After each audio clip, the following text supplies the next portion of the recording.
Hey guys, welcome back to episode 29 of the 5-Star Podcast, where you can talk about everything real estate related. My name is Winston. Here I got Rod, Steve, Rich, and Kenny. Yo, of yo, course. what's up? Going all ghetto on us.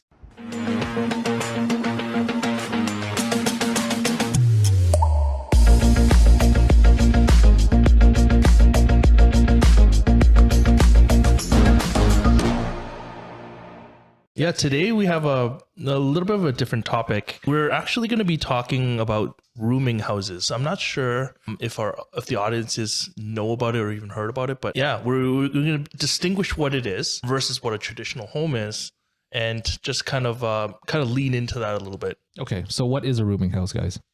Yeah, what is it? All right, you want me to read the City of Toronto You want to do the definition the here? wiki? Okay, Oh, well, this is from toronto.ca. Toronto wiki. A multi-tenant house, commonly known as a rooming house, is where 4 or more people rent rooms and share a kitchen and or washroom. The new framework permits this type of housing all across Toronto, and all operators are now required to obtain licenses to operate multi-tenant houses. So we can actually talk about why is that illegal and why. Well, let's talk what's about the legal, differential. Yeah. We'll get to that. We'll get to that. Rooming house versus a traditional. So you are essentially renting a room. You don't have your own washroom. You don't have your own kitchen. It's shared, yeah. It's everything shared, but your rent is going to be significantly lower because you don't have the privacy, right? Mm-hmm. You're compensating. So picture a dorm, like it's Yeah, it's kind of like a Yeah, student student res. housing almost. Everyone that went to university that's away from the city. Yeah, they live in dorms. That's a rooming house. And these ones here, although most people think rooming houses are strictly for students, that's not the case, because rent in the cities, they're very expensive, and people are kind of actually just forced to be in this situation to rent just a room. Sometimes it's their only choice. Yeah. It's either that or being homeless, right? Yeah. so even laundry itself, you're lucky to have it in the same premises. Most often that's why you see a lot of coin laundry. You have to bring it out down to the street, maybe 1 or 2 blocks. Yeah. That's I common. think so. Yeah, it's pretty If common. they even have that, even. Right, that would be a good landlord to provide. Yeah, often it's only for the landlord. You're not allowed to use it. Some may or may not even have kitchen. That's true. The only a thing room. that you have is just your room, your bedroom, your bed, and A washroom, like a shared washroom. You gotta have that. I guess, yeah. Okay, well, there's sure. common areas. There's the kitchen, There's there's some. a washroom, there's maybe a common living space that people. But I mean, once you get to that zone, and there's like really shady landlords, they might not even provide the basics, which we'll get into later, like water, electricity, even like we can get all the way down to there. Obviously, we're describing a rooming home right now, but a traditional home, right? Yeah. It's just So A when we talk regular about when we talk about a traditional home, we think about maybe like a house with a couple homes. One family lives in there. You're not shared with anyone. Or there are some houses now where you rent the top portion of the home, and then another tenant rents the bottom portion of the house, like a basement or whatnot.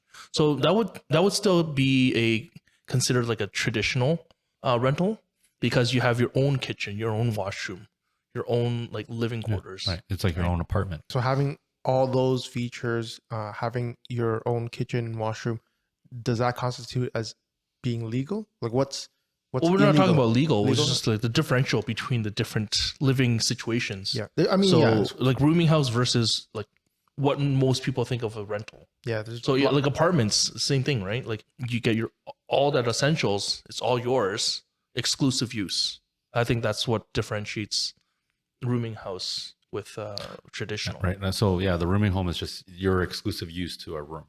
You're renting That's it. a room. You just get a key to the room, and that's it.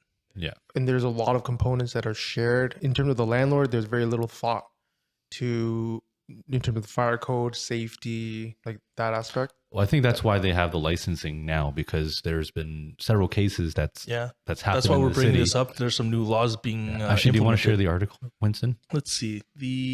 I believe the article, I actually heard this on City News. It was what sparked my interest was they were talking about an East York home that's been a traditional rooming house illegal. There's no license, whatnot. So the conditions of that rooming house has been horrible. All the tenants that live in there, they've complained. All the neighbors have complained.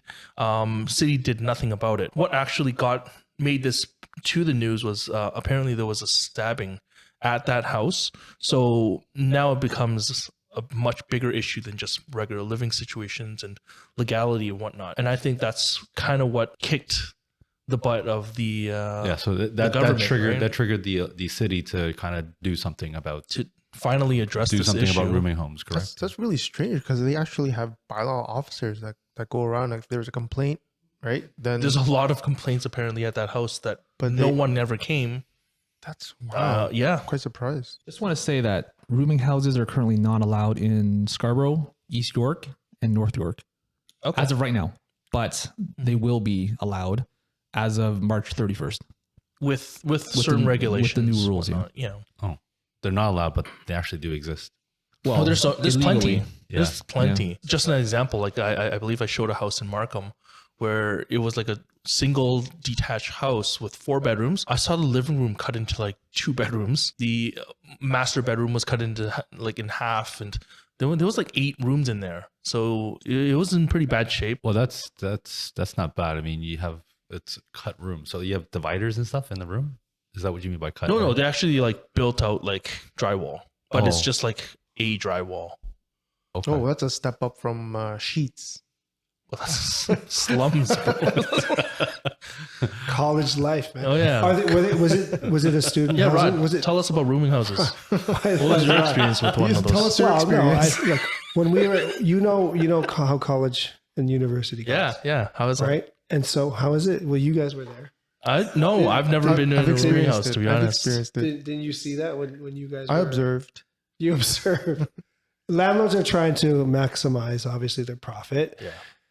And a lot of them are doing it, like you said, they're doing it illegally, and they're making. If you can fit 5 rooms here, fit 5 rooms, right? There's 5 tenants because essentially what we can do is from was it a student? Did it seem like a student house? no, it was not for students. Oh, really? Just Yeah, that was for like tenants. Like So okay, like the because you advantage. see it more. Sorry, you see it more commonly with student focused properties, right? apparently not. Like even this the East York one, it's full on adults. I mean, down to their luck maybe, or what they can afford. It is what it is. Like rent is again, it's sub 1,000. Not everyone can afford $1,500, $2,000. I've actually experienced where the house is for sale and then there's tenanted basements, and there would be easily 3 or 4 units downstairs, shared kitchen. You would see single people and even families with kids living in these conditions. I've seen one child living in the basement, but that's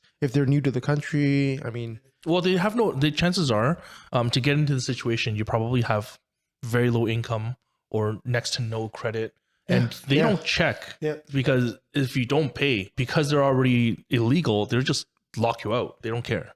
Like these landlords. Well, I mean, if the landlord, okay, obviously the landlord's not living there, but it's not really.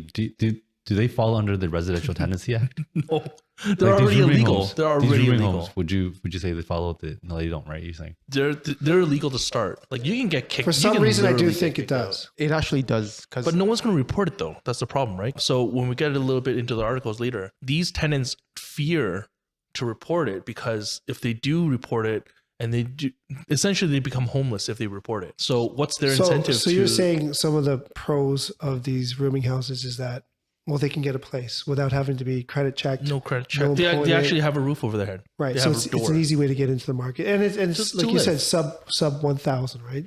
Well, what experience have you experienced with rooming homes as a realtor? You walk through homes, show homes, whatever. Told you my story. Yeah, saw so that one in I Markham.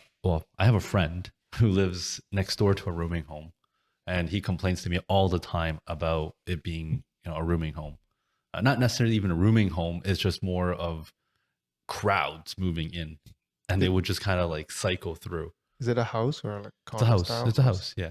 So from his house, he would look like he able to see into the next person's house, and he'll see not even like curtains or nothing. It's just a mattress. It's just a mattress on the floor, and it's a mattress in the living room or a mattress in the hallway, right? It's just they're just they're jamming in these homes because they have no other place to live, and it's generally these are more like students, of course, because they have very little income or they're coming in from overseas. Right. And they're just really trying to find a place where they can rest their head. But it's a bit of a problem, right? So if we're looking at the pros, yeah, like they have a place that they can look at, they can stay. But on the cons, on that perspective, is that the cons is that they don't have safety. I mean, the health matters, right? Like, what if there's a fire that actually starts up? I mean, there's been many cases. Like, for example, many years ago, there's one in Scarborough, right by U of T, right on the Haida Court, right, where it was like a rooming house, and the house caught on fire, and someone ended up dying. Well, so safety is a huge one, right? Which is why I agree with the permit process. They have to be inspected, make it up to code, fire code, electrical code, et cetera, right? Yeah. The safety is the issue, right? Yeah.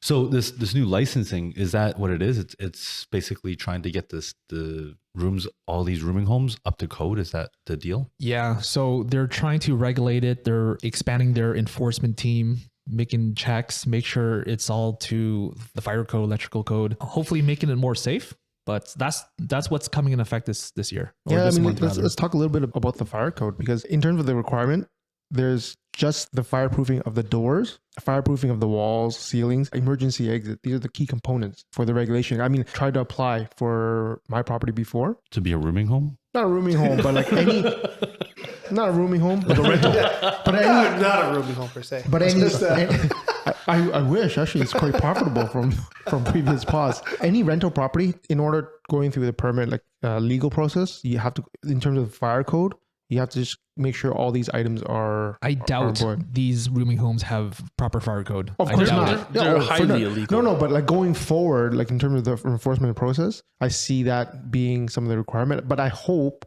it's not just only confined to the interior, because I find most of these rooming homes, no one's responsible for the exterior of the upkeep of the house, because there's Oh, of course. yeah, Oh, for there's- sure. They're only paying for the room. so the driveway, the lawn, the window, door, like everything is just like run down, and that's So really my, sad. my other experience that I've had is I've accidentally rented it. So my early part of my career, I rented out one of my clients' homes to 4 students.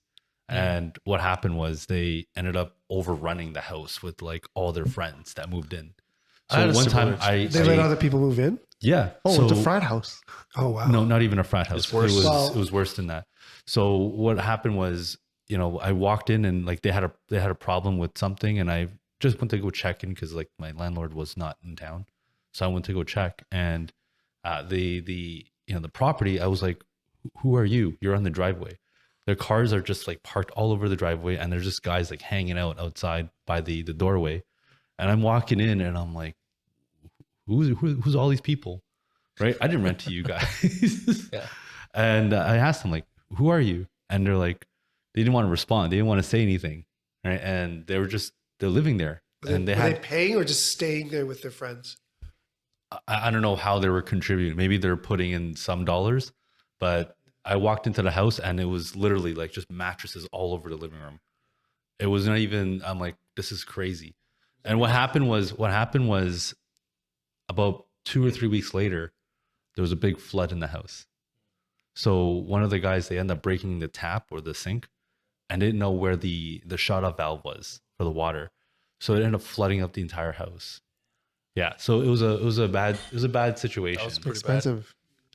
Yeah. Insurance. And that was a problem. I That's had a something problem that similar happens. happen to one of my clients as well. Like, so they were pretty tricky. It was like 2 working professionals. They had full credit and everything. They said they were a couple, and then they have like a family member coming overseas in like a week or so. So it's going to be essentially 3 people living in a house. Everything actually checked out. When they got the keys, same thing happened, right? Like a whole bunch of people came in. Some of the neighbors were complaining. They're like, oh, they're like moving at like 11 or 12 p.m., like, midnight, making loud sounds, whatnot. We started like talking to them, and then actually one of the tenants became pretty aggravated and aggressive, the guy, right? So that became a problem real quick. Right. Okay, so for these new Yeah. rules, if the city is going to expand their enforcement team, so hopefully this will be minimized. Is that what you're saying? Hopefully. Yeah. Okay, well, these are, so this is not really, okay, it's not controlled by the landlord. Here's the problem. The landlord didn't want this to be a situation in their property, Yeah. but it ended up being a situation in their property. In your situation and in mine, it was almost Was it like his a fault? fraud. It wasn't his fraudulent fault. Yeah. activity, right? Yeah. But here's a good thing about this new license is that if it does happen, Yeah. right, with the landlord, then it's a reason for them to be evicted because now it's a fire hazard. Well, does Or it is does it it go safety hazard? to the landlord tenant board at that point? I don't know if it applies. No, it doesn't. I mean, if it's, I hope it believe, I doesn't. believe that there's code is that if there's too much Superseding, right? people living in a property, and the square footage of the home doesn't allow it to have that many people in that property. Under the fire code. Yeah, that's under fire code. Yes. Exactly. So I hope therefore, it supersedes the they, landlord. they tenant either board. the tenants have to correct the situation or they have to leave. That's the case. So it's either be corrected or I mean it could help. if they are- it could help the If it could they help are the to property. correct it, let's just say like, oh, the limit is 5 people and they had 7 or 8. They just kick out 3 people and it's still a rooming house. That's the only way to correct it. Really, that kind of sucks. Okay. Is it randomly kick out? I don't know. I'm just kind of. I don't know the exact rules, but Yeah. Well, we can find out and report back. I mean, we're seeing a lot of these problems right now. I mean, with places like Brampton, they're actually really trying to enforce these licenses to make sure that all homes are going to be properly Yep. properly fire code. rental permit. Well, I mean, fire code aside, is just being like a safety hazard, right? Like Yeah. they need to go through the entire process of getting a permit to rent out their property, and Yeah. there's a lot of backlash. Right. So when we talk about that a little bit, then like, what's the backlash? Okay, this is my concern. These people that make these rooming houses, the landlords, are they really the type to follow rules? I mean, they're not following rules to begin with. They right? already knew. They already know. Well, they're in it for the money, right? Clearly, that's the number one objective. Is that They make a every ton of room, money. every room they're renting is close to $1,000 right now. Yeah. Right. And They can easily like if you net rent out like the entire house, 10K. it's so much more profitable because if you rent out the entire house, even if it's just an upstairs part of a two-story Yeah. property, you're renting upstairs for like $3,000. But if you're renting out 5 rooms for $1,000 each, you're making about $1,000, Yeah, $2,000 that's my more. point. It's all about the money, but are they really going to follow these new rules? It's don't got think it's got to like- be up to code for fire and electrical, and they got to get a license, and they got to do. The city will come and inspect and do all these things. Are they really going to do it? I think people are just going to back out and say, you know what, I'm out of this game, and which is going to cause less supply on the market. Yeah, I see that. happening. I mean, yes, that would be a problem, but because like people are needing these properties to have a roof over their head. Right. However, it is a bit of a concern, right, for their own safety, right? Yeah, it's kind of a little bit of a double-edged sword in this situation where there is a need, there's a demand, but then there's also just poor quality. Yeah, so the licensing would be important because they would need to make sure that But would there's that scare away? Of course These it will. slumlords, Of course. right? Yeah. well, You that's think every rooming house now is going to comply and everything's going to be safe? I don't think so. Yeah. So let's just say like this rule comes into play and like 30-40% of them come off the market. Now it's like, well, all those homes, all those They're just roofs going to are do it gone. anyways. So So wait, they're still going to do it. okay. right? Let me ask you guys this: what's the motivation for a landlord or homeowner when they're doing the operation for rooming house to skimp out, what do you mean? Maximizing profit. Yeah, they're just trying to make money, man. Like that's the bottom line. maximizing profit? So to make it legal to have fireproof windows, fire exits, It's going to fireproofing, cost them money, it's going to cost them a lot of money. A lot of money to comply. and never mind that they And might have upkeep. to. They might have to limit the amount of tenants they have in the property. If they don't follow the rules, I don't. It's hard for them to like you said. Continue. Yeah. They're not gonna. They could probably get out of the game. It's not profitable anymore. They'll run the numbers. Okay, so you agree with me then? Yeah, I agree. Okay, I agree. so there'll be less supply. Okay, which causes rent to potentially go up again. That's right. Yeah, That- crime, everything. Yeah. Crime? Like, I mean, Because people will be homeless. Some of them. Okay. but you know what? Like, I mean, just to kind of talk about the severity of the situation now, there was a recent article that said in Brampton there was this one basement with 25 tenants. 25 tenants in the basement. Okay, do you think that was 25 tenants that were on a lease, or is it No, it's just whoever is paying them cash. You get to sleep. So in the basement. landlord was okay with this. You're saying? Exactly. Like So the landlord this is how actually- severe it was. Like, I mean, this is a slumlord situation. 25 people. Let's just say they have one washroom. Like, how bad is that? Okay, so what you're Fact trying to is- say is there's a lot of There's a lot of demand. there's a lot and of there's a lot of demand, slumlords. a lot of shortage in this city. This is what's causing. This is what's happening. I actually don't disagree. It is going to be a problem. There's going to be less properties for places for people to live in, but that's the problem. Like Yeah. that people, Housing crisis. that's a problem. But also, you don't want to have deaths or like crimes that are happening inside these homes. Mhm. It's just as bad as like homeless shelters, and if that's the Yeah. case.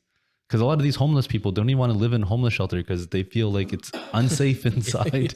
They'd rather be outside than inside. Right. So like it's sort of the same situation. So why not make sure it's regulated properly? Just kind of circling back a little bit. According to these articles, just some of these situations that were reported. Did you want to read what you were telling us before? No, we're just reading that story about that lady, right? Because Yeah. so typically is that we think that student housing or rooming homes are more for student housing. Mhm. But what was interesting about this article was that it was an actual 72-year-old lady Mhm. that was living in a rooming home because she has no other place to live and she can't afford anything different. Oh Well, gosh. And she most lived in of it was, multiple like, properties. Never mind that. in but, like, she's- Toronto. Yeah, they're all Never in mind that, Toronto. but she also reports that she has cancer. That's right. Right? I don't know. It has no influence in terms of like the rooming home, but it's the fact That's a is sob that story. the fact is The that situation is really tough. yeah. What was she Medical paying for bills are rent? ramping up. What was she paying for rent? Did it say? I don't think probably it like said $1,000 anything. bucks. I don't Yeah. know, something like that. Anyways, And she But- moved out on her own. well, she was complaining about. I think I read that she was complaining about rats or infestation or something. So here's what I found on this person. So this lady, what I can tell, last name's just Linkard, 72, living with cancer. There's 3 particular addresses that was listed here in the article from City News. 1276 Broadview. So she's already on government assistance and whatnot. So housing is already an issue. Paying rent is also an issue.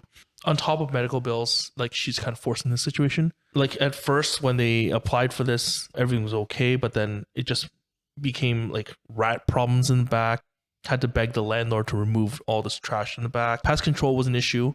She forced to move to 570 Sherbourne. At this place, there was also she was also paying with a roommate $13.50 a month. So again, it's very affordable. There's like deaths in the house and whatnot, forcing her to leave. And Deaths. yeah. It says here, shortly after moving in, she found out that a few months before, an elderly resident in the home died, but his body wasn't discovered for several days. That's kind of rough. Okay, so this is basically like borderline homeless like shelters, man. Like it's crazy. Pretty, But you have to pretty pay bad. to be in a homeless shelter. You're paying. Well, I mean, she was living with a roommate, $13.50 a month, super affordable for today's standards. And when you find out stuff like this, you're like, what's going on, right? Yeah. It's What's crazy. the government going to do about this? How can the government help with this? Even with government assistance, apparently in her situation, she can't make regular rent. Like regular Well, rent think now about the is like $2,000, qualifications right? too, right? I mean, if she's Yeah. getting only $1,200 or $1,300, let's say, from the government, What can you rent? what can you buy? And based on like what, like You can barely afford groceries today. Right? Okay, so I mean, do you guys agree with the new licensing permits or Absolutely. Yeah. do you guys What agree or are the disagree? pros and cons? Absolutely. So, like our takes. What are the pros and cons of rooming houses? Should they exist? Should they not? I think they should exist. They should exist. They should exist. Yeah. Okay. I think they should exist as well. Rich, what do you think? Yeah, I think the licenses makes a lot of sense. Okay, Steve. Definitely. So we're all on board with it being existing. It creates But a it problem. Yes, it creates a problem that less supply for people to move into. Yeah. But look, I mean, the situation is that these are creating like really bad environments for people to be in. Right. Bottom line, regardless if it's Mm-hmm. sheltering them or not. Or Yeah, so the new rules say that the landlords who are applying to get a license for these rooming houses have to have a plan and they have to explain what they're going to do and how they're going to future maintain the property.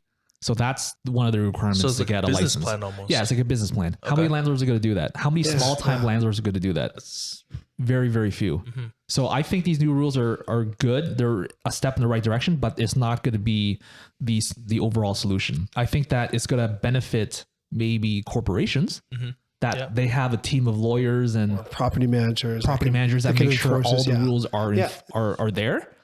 But it's going to push out the small time landlords, right? That's what's going to happen. Well, I mean, you call them landlords. I'd probably call them slumlords at this point. Sure, 'Cause but those guys will be pushed out. those guys would be pushed out, and a lot of these this issue didn't really come to light until something drastic happened. And I think it's a lot of the times, just going back to it, these tenants are fearful of reporting these landlords for these missteps. And because if they do, the city shuts them down. They become homeless. There's no one that's going to take them in their situation. Yeah. So the question is, when they say they're going to really enforce this, how much enforcement is there? That's I was the just biggest thinking That's- that too. that's rough. I was thinking about that too. Yeah. Like, how are they really going to enforce it? Like, so let's say the permits, it does come into play. What if they were to undercut them and say, hey, you know what? You pay me less. You pay me in cash. You still get these shitty conditions, and life goes on. You don't report me. I don't kick you out. Okay. So You see that as do you see that as a situation that's still going to fester? what if the neighbors complain? It's not up to them. It's not up to the Well, tenants. that's what I'm saying. Like you do it to the point where it's not like out of control. I guess. You basically bribe them with low rent. I You're like, see. hey, you know what? These are the situations you live with, but rent is low, and if you report me, you're out on the streets. That's the ultimatum. So there's going to be plenty of people that still aren't going to follow the comply. Okay, well, I mean, at the end of the day, is that there's always going to be a lot of people that's going to do a lot of shady stuff. Yeah. However, there should be some kind of way to kind of regulate and make these things like proper, because Yeah, of course. like any other business, like if this is their business and buying homes and renting them out for revenue, Yep.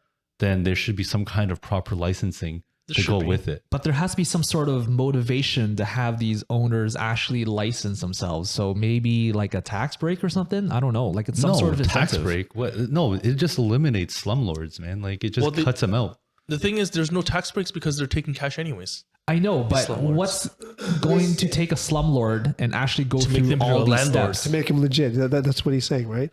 We don't have a proper solution here right now, but I just thought of something I've seen in other countries where they've tried to tackle this problem with an expensive city. So have you seen those Japans where they have these pods? Those cabins? Japans? Japan. No, in Japan,